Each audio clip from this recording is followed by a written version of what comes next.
Hello, nhớ rồi nè. Lúc nói gì tôi muốn lón chua. Tôi muốn lón cho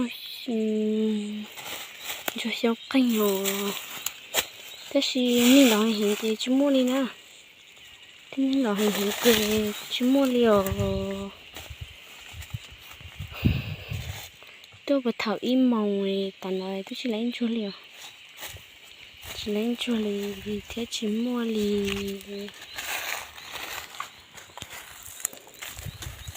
Tôi làm cho gì tôi tập bố tỏ mong tiết dịch khá nó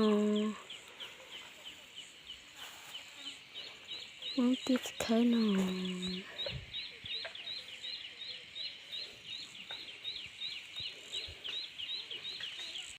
trong chút gì hết nó nữa chú mua tiền là cái ảnh là sữa nó nên cho nè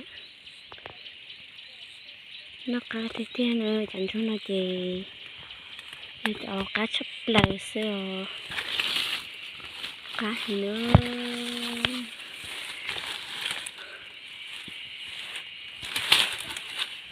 bụng mua nên nhiều nữa mua chè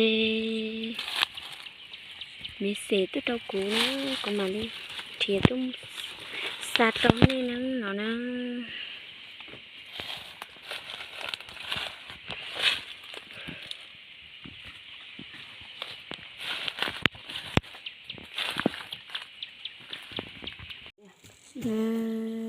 chỉ muốn chụp thì là chụp chết sao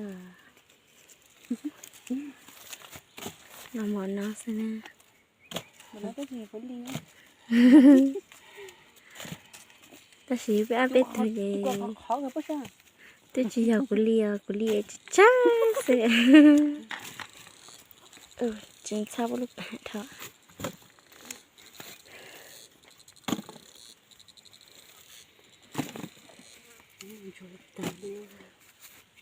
rồi ai nhớ thảm mua nhá thì cũng chỉ đang đến tết cũng thầm theo hiểu nó cũng thảm gì nữa thì cũng thổi cái cái tuần thành cho trong hình tao có số tê mình chơi cũng hết đấy chẳng hạn đây ha chứ tao còn được không cái rồi đó chỉ đang